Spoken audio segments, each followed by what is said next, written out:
I was back, and the smoke-clogged dust bowl setting I'd left the last drop of blood in the week prior was a crystallized and whitewashed winterscape now. 2 days remained of my 2013 Idaho Archery Elk season. 2 days to search for what remained of the unfinished victory I'd been robbed of after the precise shot and exhaustive search left me wrecked days earlier.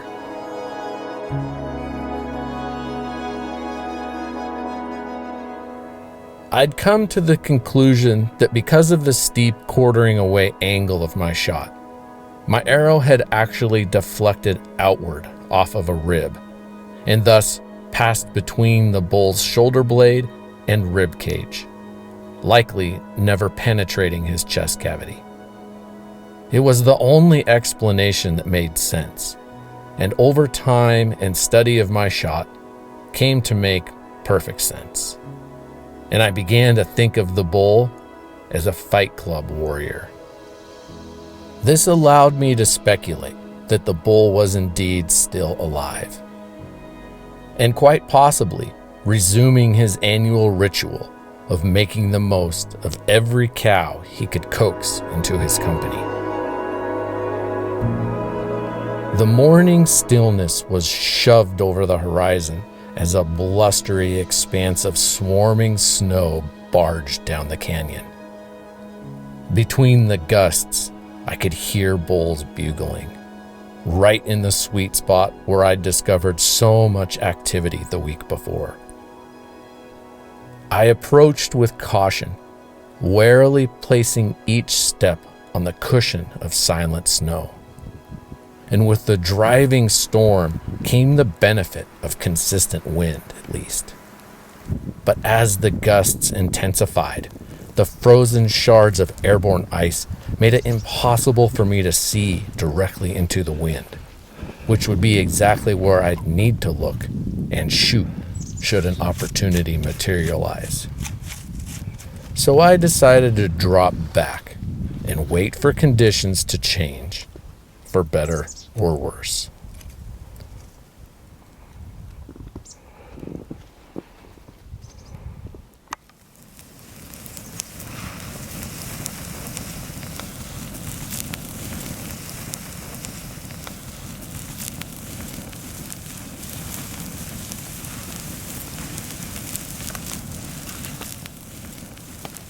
So I got up onto this saddle this morning in the snow here.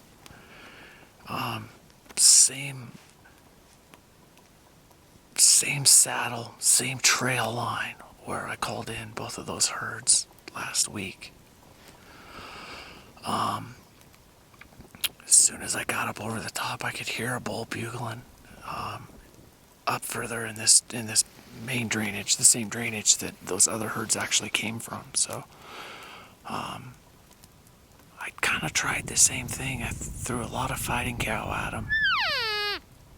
They were biting on it pretty good, but not willing to pick up and move, which, isn't all that surprising. After waiting an hour or so, I worked my way up that trail, closer to them, and fortunately I was able to spot a cow bedded down, and I back off a little bit and kind of reset up. Now, when I was up on the saddle right here and I heard a bull bugling down there, it just sounded like a very small bull. It did not sound like a mature bull at all. But I thought that I heard one mature bugle kind of mixed in. So when I got up and got close to the herd and set up, I threw a few fighting cows again, and multiple bulls replied. At least 3, if not 4 bulls answered back. So I sat on them for maybe close to an hour. I could see one of the cows get up and leave. I could see eventually a bull come walking by, and it was a good bull. I don't know. It may or may not have been the same bull from last weekend, the Fight Club bull. It could have been. There was one bugle in the group that did sound like him. But after 45 minutes or so, they were kind of moving away. They didn't blow out or leave, but they kind of moved away. And I was freezing cold, so I backed off. Came back over the saddle again, which is where I'm at now. I'm just over the lip of the saddle now, where I've had this fire going for about 2 hours now, just kind of waiting for the snow to stop. The snow's kind of blowing. It's really fine, and you can't really keep your eyes open. So I can't see, and if it was in the wrong direction, I certainly couldn't shoot in it either, just because all the blowing snow. It looked like it was starting to clear off and break up here a little bit, so I was kind of getting ready to head back in. But I don't know, we'll just have to wait and see if it does clear up enough or let up enough. But my plan is to just kind of wait things out here till the time is right this afternoon. I'm going to slide back in on them and make a few more casts.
Just as I was peeking over, I spotted elk that were feeding around in the whole general area. So I just sat up there and I watched for a while. A really nice 6-point bull came through with a bugling bull behind him. The bull that was behind him was actually a big 5-point who's the herd bull. This 6-point is really, really nice though, and I'm surprised that he's not the herd bull. But at any rate, the big 5x5 kind of ran that little bull off, or the 6x off, and I was able to spot where he bedded down. So I backtracked around, and I'm going to take a trail that kind of cuts down below and pops out real close to where he's bedded. Now the wind is really shifty today. I think it's safe to say I could definitely get within range of this bull for a shot if the wind doesn't screw me. So it's really going to depend on what the wind does.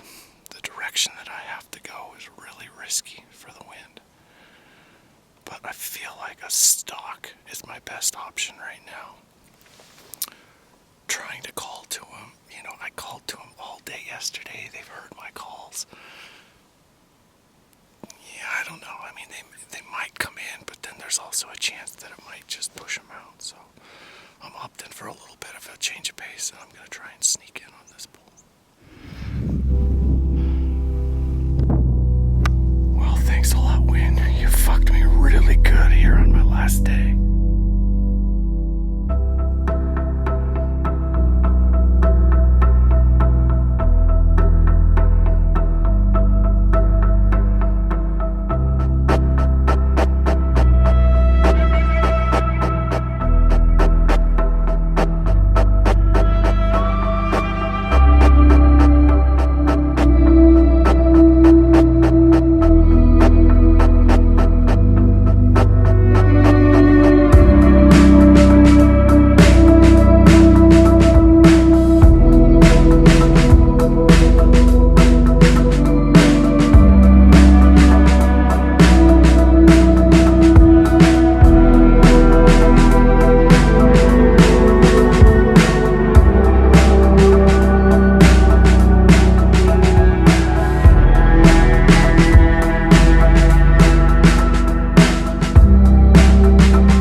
Shifty to attempt the stalk, and so I went back up onto the saddle and was trying to position myself a little closer to the knob where the bull was bugling. I could hear the bull bugling on the other side, but the wind blew right down into there.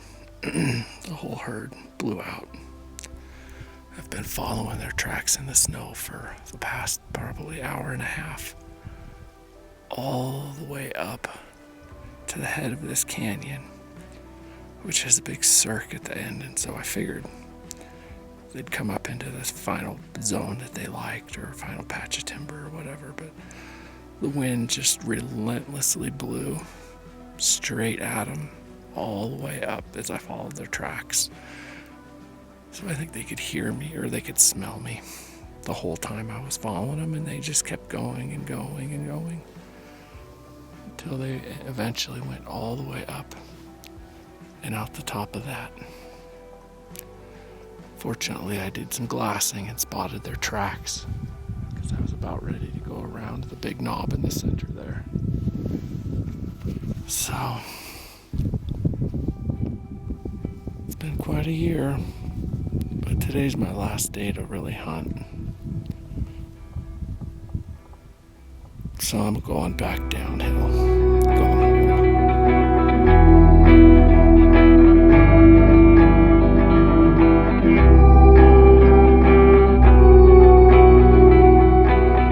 That was it. My season came to a close with a trembling whimper from a bow hunter feeling completely defeated for the 9th straight year. On so many occasions over those years, I'd hear the same string of words from friends describing either their own fortunes or consoling mine. Well, there's always next year. I hate that sentence. For my own impatience of an 11-month wait, but also for the fact that there is not always next year. Not for everyone. And my confrontation with mortality in the sudden way my father lost his life that summer only bolstered my anger of nearly a decade of my most anticipated pursuit of the year, ending in what could only be counted as failures. Fuck next year, I'd murmur under my breath, embracing how hard it was becoming to believe in what the next season could hold when I was holding the reality of 9 defeated Septembers in my own 2 hands. I know I need to grab the stick and pull this video series out of the nosedive it's auguring into, because we are looking back 7 years here, and I want this audience to know that there is light at the end of the tunnel, as upcoming episodes will eventually reveal.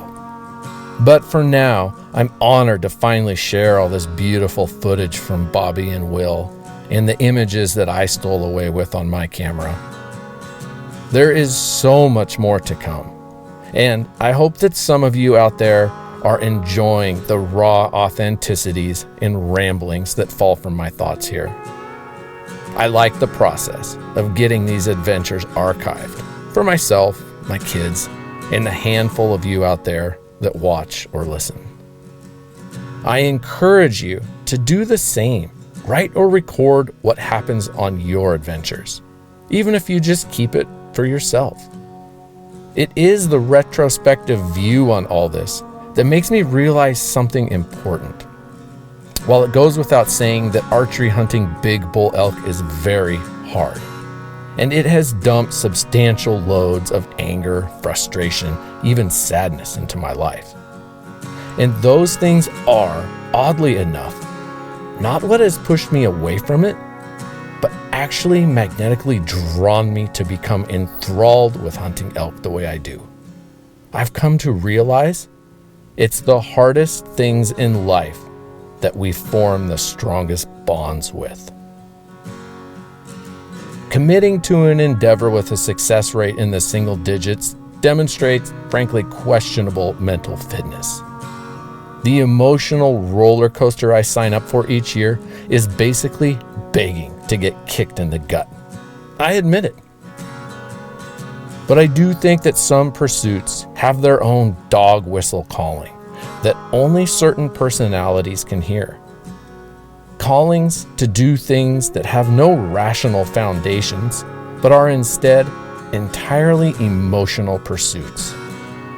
Free climbing sheer cliffs, running marathons, swimming across an ocean. How do people get these ideas in their head and then devote their life to a goal that has no logical bounty? I don't know, but I think I can relate. Like I described during the introduction to this Wired to Wander series, some of us have pursuits in life that are based not on choice, but on reactions. Like we can't help it. Like it's what we were born to do. And as wrapped around the axle as hunting can make me feel, I have to remind myself often that in the big picture of life and community and in reality, hunting is simply a hobby that we elect to do for fun. But having fun is a hallmark of humanity, what makes us content as human beings, and thus contributors to a productive and mindful society. Having fun is what makes a life grand. I'm Brian Husky. Thank you for listening and coming along.